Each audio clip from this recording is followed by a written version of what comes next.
राधे राधे भक्तों, आज मैं आपको अश्विन कृष्ण एकादशी व्रत कथा सुनाने जा रही हूँ। इसका नाम इंदिरा एकादशी है।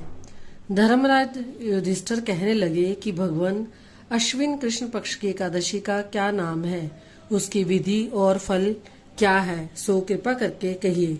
श्री कृष्ण कहने लगे कि इस एकादशी का नाम इंदिरा एकादशी है। यह एकादशी पापों को नष्ट करने वाली तथा पितरों को अधोगति से मुक्ति देने वाली है। हे राजन, ध्यान पूर्वक इसकी कथा सुनो। इसके सुनने मात्र से वाजपेयी यज्ञ का फल प्राप्त होता है।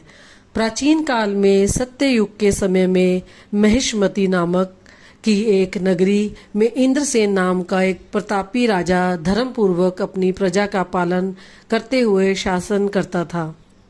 वह राजा पुत्र, पौत्र और धन आदि से संपन्न तथा विष्णु का परम भक्त था। एक दिन जब राजा सुखपूर्वक अपनी सभा में बैठा था तो आकाश मार्ग से महर्षि नारद उतरकर उसकी सभा में आए। राजा उनको देखते ही हाथ जोड़कर खड़ा हो गया और विधि पूर्वक आसन व अर्घ्य दिया। सुख से बैठकर मुनि ने राजा से पूछा कि हे राजन, आपके सातों अंग कुशल पूर्वक तो हैं, तुम्हारी बुद्धि धर्म में और तुम्हारा मन विष्णु भक्ति में तो रहता है। देवर्षि नारद की ऐसी बात सुनकर राजा ने कहा, हे महर्षि, आपकी कृपा से मेरे राज्य में सब कुशल है तथा मेरे यहाँ यज्ञ कर्मादि सुकृत हो रहे हैं। आप कृपा करके अपने आगमन का कारण कहिए। तब ऋषि कहने लगे कि राजन, आप आश्चर्य देने वाले मेरे वचनों को सुनो। मैं एक समय ब्रह्मलोक से यमलोक को गया। वहां श्रद्धा पूर्वक यमराज से पूजित होकर मैंने धर्मशील और सत्यवान धर्मराज की प्रशंसा की। उसी यमराज की सभा में महान ज्ञानी और धर्मात्मा तुम्हारे पिता को एकादशी का व्रत भंग होने के कारण देखा। उन्होंने संदेशा दिया है, सो मैं तुमसे कहता हूँ। उन्होंने कहा है कि पूर्व जन्म में कोई विघ्न हो जाने के कारण मैं यमराज के निकट रह रहा हूँ।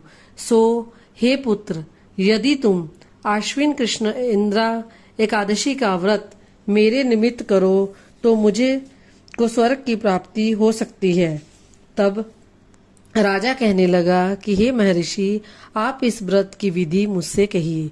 नारद जी कहने लगे कि हे राजन, अश्विन माह की कृष्ण पक्ष की दशमी के दिन प्रातः काल श्रद्धा पूर्वक स्नान आदि से निवृत्त होकर पुनः दोपहर को भी नदी आदि में जाकर स्नान करें। फिर श्रद्धा पूर्वक पितरों का श्राद्ध करें और एक बार भोजन करें और भूमि में शयन करें। प्रातः काल होने पर एकादशी के दिन दातुन आदि करके स्नान करें। फिर व्रत के नियमों को भक्ति पूर्वक ग्रहण करता हुआ प्रतिज्ञा करे कि मैं आज संपूर्ण भोगों को त्याग कर निराहार एकादशी का व्रत करूंगा। हे अच्युत, हे पुंडरीकाक्ष, मैं आपकी शरण हूँ, आप मेरी रक्षा कीजिए। इस प्रकार नियम पूर्वक शालिग्राम की मूर्ति के आगे विधि पूर्वक श्राद्ध करके योग्य ब्राह्मणों को फलाहार का भोजन कराए और दक्षिणा दे। पितरों के श्राद्ध से जो बच जाए उसको सूंघ कर गौ को दे और धूप, दीप, गंध, पुष्प, नैवेद्य आदि सब सामग्री से ऋषिकेश भगवान का पूजन करें।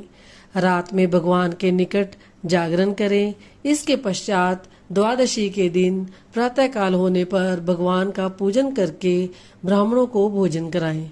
भाई बंधुओं, स्त्री और पुत्र सहित आप भी मौन होकर भोजन करें। नारद जी कहने लगे कि हे राजन, इस विधि से यदि तुम आलस्य रहित होकर इस एकादशी के व्रत को करोगे तो तुम्हारे पिता अवश्य ही स्वर्गलोक को जाएंगे। इस प्रकार उपदेश देकर नारद जी तो अंतर्ध्यान हो गए। नारद जी के कथन अनुसार राजा द्वारा अपने बांधवों तथा दासों सहित व्रत करने से आकाश से पुष्प वर्षा हुई और उस राजा का पिता गरुड़ पर चढ़कर विष्णुलोक को गया। राजा इंद्रसेन भी एकादशी के व्रत के प्रभाव से निष्कंटक राज्य करके अंत समय में अपने पुत्र को सिंहासन पर बिठाकर स्वर्गलोक को गए। हे युधिष्ठिर, यह इंदिरा एकादशी के व्रत का महात्म्य मैंने तुमसे कहा है।